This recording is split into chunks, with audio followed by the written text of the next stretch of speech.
Maganda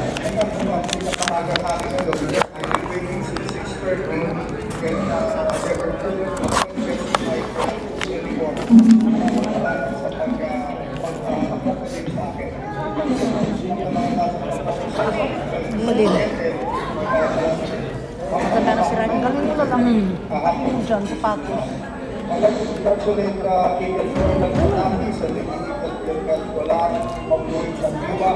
And of course, he is an Archie Divina and he is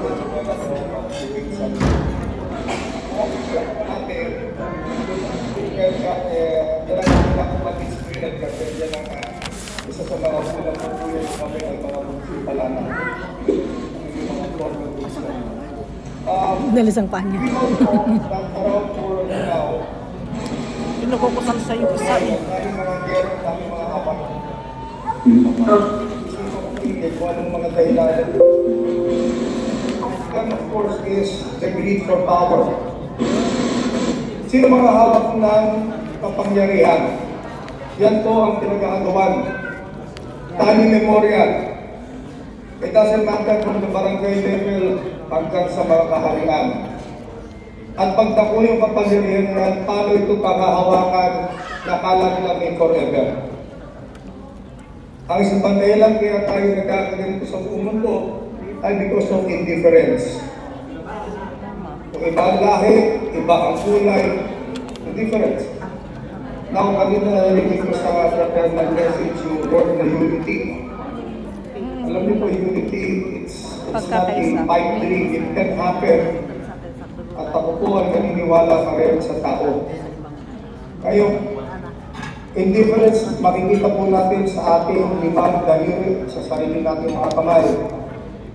Sa buong mundo, whether ito ay club, ito ay pamilya, ito ay korporasyon, palaging meron isa who would like to pick on you, always picking on you, even the hard-to-reach areas, it will pick.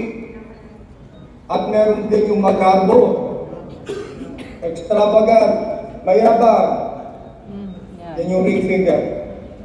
Meron din yung mahilig magpaalala, always reminding, mahilig rin mag-accuse ito. Nakalimutan niya may tatlong nakatulong sa kanya. Alright. Meron din yung optimist at yung mga pessimist. At syempre, hindi ko mapakita yung gitna yung galit sa mundo. Pero collectively, this is a hand. Sarili mo ng kamay, iba-iba pa. No? Because tayo mga tao, we are like snowflakes. There is no one alike. Just like every eagle is unique in many ways. But if we are not united, tayo watak-watak, pagdating ng tagbuha o tagutom o tagtuyo, paano tayo sasalok ng tubig kung tayo hiwala-hiwala?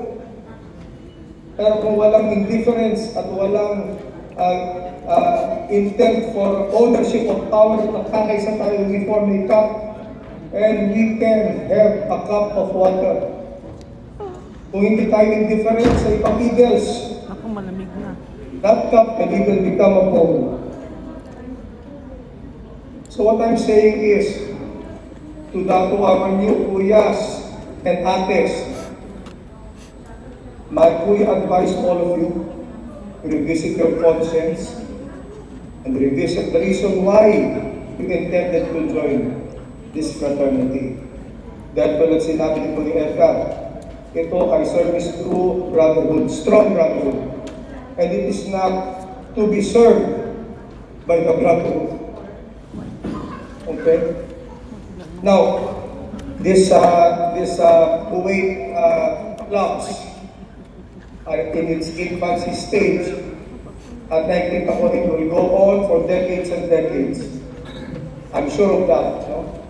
Ngayon, every takbo ng panahon, ako lang magkakaroon ng changing of the guards. Magkakaroon ng mga bagong leaders.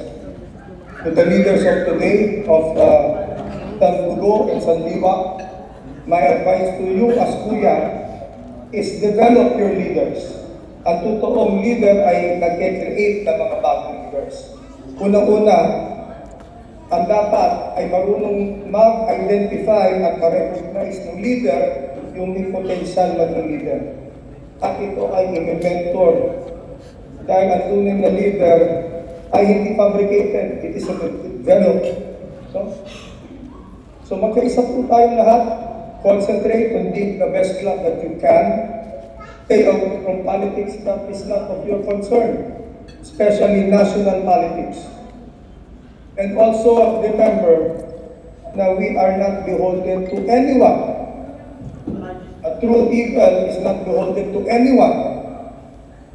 Not to any faction, not to any individual. We are only beholden to our beloved fraternity. Ito ang pinag-umpisahan ng mga 11 founders tulad sinabi ni Kuya Edgar. May we all learn from their magnanimity. Alam niyo po, nung araw, walang sect talaga. Dahil sa magnanimity ng ating mga founders, hindi nila pinaregister sa sect. Dahil naniniwala sila na pag i-register nila sa sect, magkakaroon ng mga may-ari. At naniniwala sila na tunay na may-ari ay bawat bonafide member. Lahat ay nagmamay-ari ng Eagle. Kaya hindi nila ito pinaregister ng araw.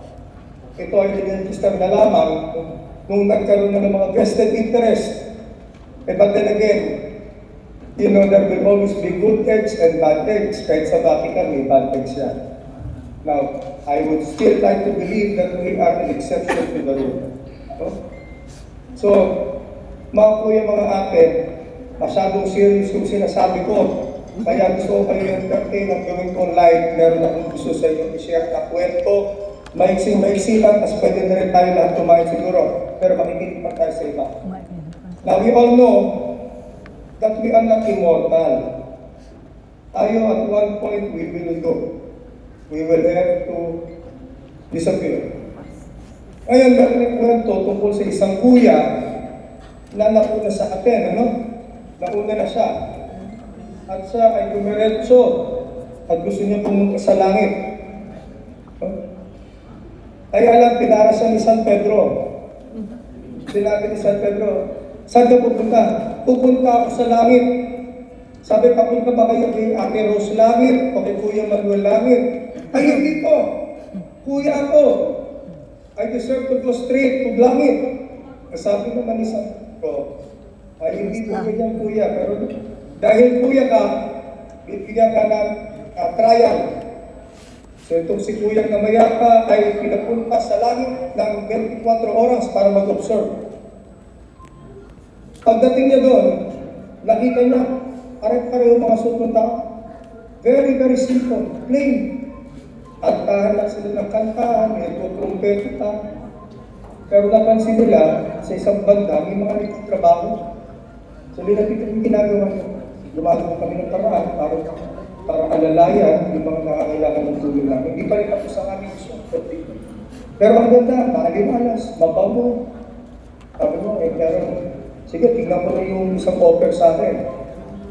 So siya ngayon ay sumakay ng elevator at siya ay bumaba sa impyerno. Pagdating niya sa impyerno, gusto niya magsuot ng jacket dahil napakalamig. Para nasa Baguio lang, para nasa Amerika. Ang bango-bango. Pagpasok niya, nakita niya yung mga tao, ay nako, gagaan na suot, at dami mga burloloy. Yung mga tao, lahat ng daliri, yung mga singsing, nagkikintaban. Tapos sinabi, nagbibilang ng pera. Sabi mo, bakit ka nagbibilang ng pera? Ay, dito maraming racket dito. Maraming racket dito, maraming pinagkikitaan dito.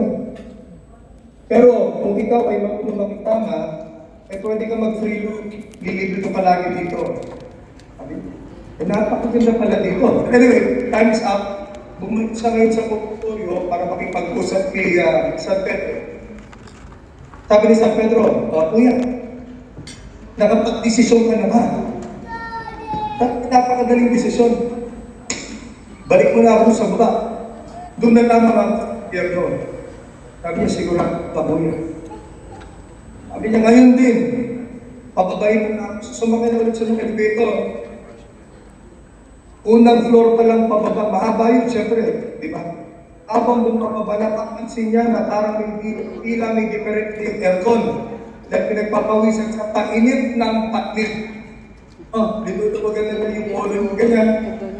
Pagbuka, pinalubong siya ng apoy, mga tao, daig pang mga tisiko sa kaya, gutom na gutom. hirap na hirap, chaotic. Nagalit sa sana, sino ba yung head dito? Hinanap niya yung head. Si Taning, kinakusap niya. Sabi, bakit ganito?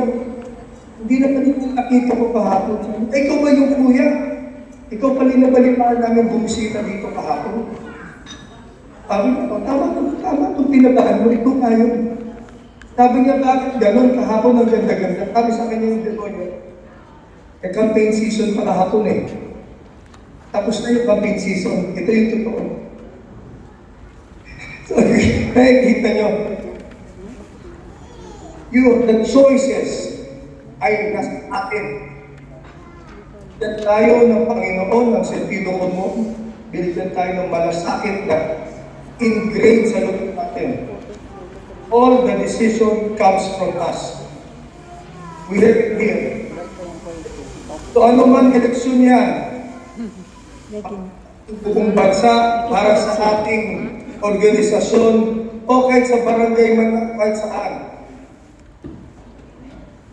ating kilapisin at ating alamin dahil ang ating choices ay ang magsispel ng ating sa bagay, ang pagsisikreman palagi na sa huli.